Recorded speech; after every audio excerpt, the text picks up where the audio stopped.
आप अपने मुंह में ये कौन सी चीज डालते हो जिसे बाहर के देशों में गंदा कचरा साफ करने के लिए यूज किया जाता है, और वैसलीन के साथ ये चीज कभी मत करना, नहीं तो आप इसके बहुत बुरी तरह एडिक्ट हो सकते हो। पर वो चीज है क्या, वीडियो में पता चलेगा। तो वीडियो स्टार्ट होने से पहले वीडियो को लाइक और चैनल को सब्सक्राइब मार देना। Number 1, tie. हाँ, वही टाई जिससे बच्चे स्कूल और बड़े ऑफिस पहन कर जाते हैं। टेक्निकली देखा जाए तो क्रोशिया में सबसे पहले इसे बनाया गया था, बट शुरू ये टाई ऐसी नहीं थी। इनफैक्ट इनका साइज तो आपके रुमाल से 10 गुना ज्यादा बड़ा होता था, और ये टाई ना होकर एक बड़ा सा कपड़ा होता था जिसे ट्रांजिशनल कॉलोनी भी कहते हैं। और इसे ठंड से बचने के लिए पूरा गले में चारों ओर लपेटा जाता था, और पहले इसे सिर्फ राजा महाराजा या क्रोशियन सोल्जर्स ही पहनते थे, जिससे वॉर्स में इन सोल्जर्स को आपस में आइडेंटिफाई करने में आसानी होती थी। स्टार्टिंग में इसे सिर्फ मेल्स ही पहना करते थे, वो भी अपर रिच क्लास के, लेकिन बाद में जब 20s के समय इसे हीरोइंस ने पहनना स्टार्ट किया, तब से फीमेल्स में भी टाइज को लेकर अलग से ही क्रेज देखने को मिला। बट इस टाई को एक बड़े कपड़े से आज के मॉडर्न टाइम के अकॉर्डिंग आने के लिए 100 साल लग गए, जो कि लिटरली काफी ज्यादा है। Number 2, pillows. शायद ही आज के समय किसी के घर में ये चीज ना हो। अब ये जो भारी भरकम पत्थर आप देख रहे हो, वो पहले के पिलोज हैं, जो कि लिटरली काफी ज्यादा भारी होते थे, क्योंकि ये पत्थर है यार, एज कम्पेयर टू आज के so called softy pillows. Starting में पिलोज सोते वक्त सिर्फ छोटे मोटे कीड़े मकोड़े से बचने के लिए यूज किए जाते थे, ताकि ये आपके मुंह कान में ना घुस जाए। Number 3, high heels. कैसा लगे जब मैं बोलूं कि इन्हें लड़कियों के लिए नहीं बल्कि माँ के मगरमच्छों के लिए बनाया गया था। सुनकर अजीब लग रहा है ना कि हाई हील्स वो भी लड़कों के लिए। इमेजिन करो कि आज के लड़के ने पहनने लगे तो कैसे लगेंगे। एक्चुअली में इन्हें उन सोल्जर्स के लिए बनाया गया था जो घोड़े पर चढ़कर वॉर लड़ा करते थे। इन हाई हील्स पहनकर मेल्स को अच्छी खासी स्टेबिलिटी मिलती थी, जिनसे उनके तीर बिल्कुल सटीक अपने दुश्मन के सर के आर पार हो जाते थे। Number 4, bubble wraps. ये शायद ही किसी को पसंद ना हो। इनके अंदर से जो पॉपिंग साउंड आते हैं वो लिटरली काफी सैटिस्फाइंग लगते हैं। बड़े आसानी से आपको नए प्रोडक्ट्स के ऊपर रैप किए हुए मिल जाएंगे। ये शायद बहुत डिफरेंट लगेगा, बट इनसे लिटरली पेशेंट्स की जान बचाई जा सकती थी, और ये बिल्कुल भी गलत नहीं है। हाइपोथर्मिया एक ऐसी मेडिकल कंडीशन है जिसमें लोगों का body temperature literally 95 degree Fahrenheit से भी नीचे गिर जाता है, और इस केस में इन बबल रैप्स को पेशेंट के ऊपर रैप किया जाता है। बट ये तो करंट यूसेज की बात हो गई, लेकिन पता है इनिशियली इनको दीवार पर एज वॉलपेपर यूज करने के लिए प्लान किया गया था। सोचो यार, ये दीवार पर लगता कैसे। एनीवेज, फिर कुछ इशू की वजह से ये आइडिया बिल्कुल फ्लॉप हो गया। Number 5, Listerine. नाम तो जरूर सुना होगा, बट क्या कभी आपने सोचा है कि जिस लिस्ट्रीन से आप रोज गरारे करते हो, उससे कभी आपके घरों की फर्श की सफाई हुआ करती थी। सुनने में काफी अजीब लग रहा होगा, बट ये बिल्कुल सच है। जोसेफ लॉरेंस इस अल्कोहल बेस्ड फॉर्मूला को इन्वेंट किया था। तब इनिशियल डेज में इनका यूज सर्जिकल एंटीसेप्टिक और कटे फटे जख्मों को साफ करने के लिए यूज किया जाता था, एंड लेटर इसका यूज फ्लोर क्लीनर में भी होने लगा। लिटरली मतलब एक तीर और 2 निशाने, गजब है यार। लेकिन इसे 20s के समय ज्यादा पॉपुलैरिटी मिली जब इसे री इन्वेंट करके ऐसा क्रोनिक हैलोटोसिस को ठीक करने के लिए मार्केटिंग की गई थी। हैलोटोसिस एक मेडिकल टर्म है जिसका मतलब होता है बैड ब्रेथ। और फिर क्या था, ये ओरल केयर ब्रांड में किसी फिल्म स्टार की तरह फेमस हो गया। एक और मजे की बात बताऊं, इसका यूज आप अभी भी as a floor cleaner use कर सकते हैं। सोचो आप लिस्ट्रीन से गरारे कर रहे हो, और गरारे करते करते ही आप फ्लोर भी लिस्ट्रीन से ही कर रहे हो। ये सुनने में और देखने में काफी गंदा लगेगा, लेकिन आप इसे प्रैक्टिकली कर भी सकते हो। Number 6, treadmill. ये एक्सरसाइज करने के लिए काफी बेस्ट प्रोडक्ट है, जिससे आपकी अच्छी खासी कार्डियो की एक्सरसाइज हो जाती है। बट पता है, शुरू में इसे आपकी एक्सरसाइजेस के लिए नहीं बनाया गया था। First known treadmill Roman Empire में इन्वेंट हुआ था, और ये उस समय ट्रेडमिल ना होकर ट्रेड व्हील था, जो कि आज के ट्रेडमिल से काफी ज्यादा हटकर था। उस टाइम पर रोमन्स इसका यूज किसी भारी भरकम चीज को उठाने के लिए करते थे, ठीक क्रेन की तरह। कई सालों बाद इनमें थोड़ी मॉडिफिकेशन की गई, और तब ट्रेडमिल का क्रेज ब्रिटेन पहुंच गया। अब इनका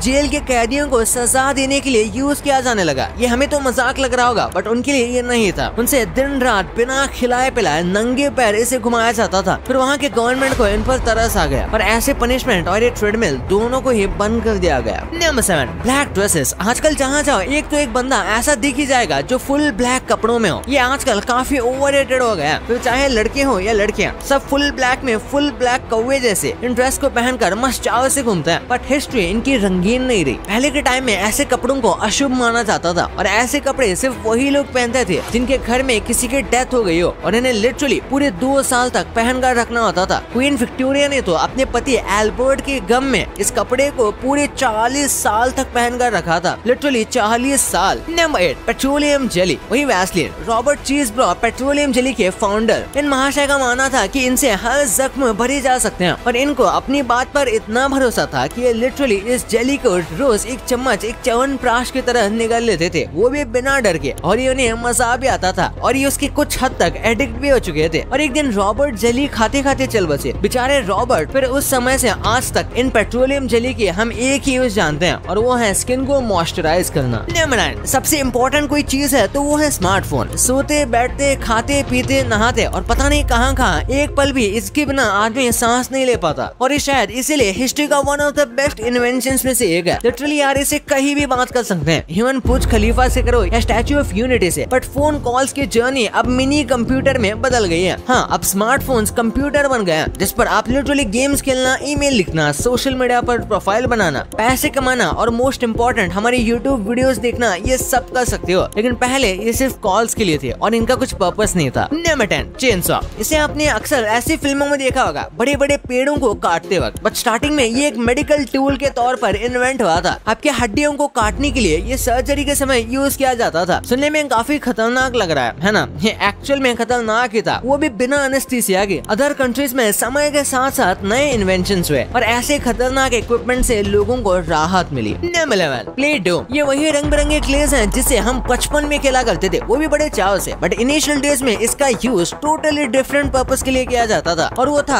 आपके पेंटेड दीवार पर लगे दाग को साफ करना। हाँ, ये सच है। स्टार्टिंग में ये सिर्फ प्लेन व्हाइट कलर के होते थे और इनमें एक स्पेसिफिक अमाउंट में डिटर्जेंट भी ऐड होते थे जिसे दीवार पर रोल करके उन पर लगे दाग को आसानी से साफ किया जाता था। बट धीरे धीरे नए इन्वेंशन और प्रोडक्ट्स आ गए जिससे जोसेफ मैकविकर के ये क्ले प्रोडक्ट अब क्लीनिंग के लिए यूज होना बंद हो जाता है। करंटली इसे आप अपनी दीवार पर लगे दाग को भी नहीं साफ कर पाओगे क्योंकि इनमें अब डिटर्जेंट नहीं होते। बट हाँ, इसमें आप किसी के सर के बाल जरूर साफ कर लोगे। Number 12, frisbee. इसे आपने शिनचैन या डोरेमोन के कार्टून्स में जरूर देखा होगा, जिसे हम लोग घुमक्कड़ या चक्री नाम से अच्छी तरह से जानते हैं। इनसे लिटरली खेलने में काफी मजा आता था। शुरू में तो इसे एज ए ट्रे यूज किया जाता था जिस पर आप पेस्ट्रीज, कुकीज और नॉर्मल चीजें रख सकते थे। बट वाल्टर फ्रेडरिक मॉरिसन जो इस फ्रिस्बी के इन्वेंटर थे, एक बार मॉरिसन और उनकी गर्लफ्रेंड पिकनिक के लिए किसी गार्डन गए थे और वेरी सून ये पिकनिक एक्सपेरिमेंट में बदल गया और ट्रे हवा में उड़ने लगी। अब ऑब्वियसली ये ट्रे अपने आप नहीं उड़ी होगी, बट हाँ, मॉरिसन को ये समझ आ गया कि इसे ट्रे की तरह नहीं बल्कि टॉय की तरह बेचा जा सकता है और अच्छा खासा प्रॉफिट कमाया जा सकता है। फिर क्या था, मॉरिसन के बिजनेस आइडिया की वजह से ये आज हमें उड़ने को दिखती है, वरना तो ये आज भी पेस्ट्रीज रखने के लिए काम आता। भाई ये तो आपको पता चल गया। और अभी तक इस वीडियो को लाइक नहीं किया तो इस वीडियो को लाइक करके चैनल को सब्सक्राइब मार देना। तो मिलते हैं अगले वीडियो में, तब तक के लिए बाय।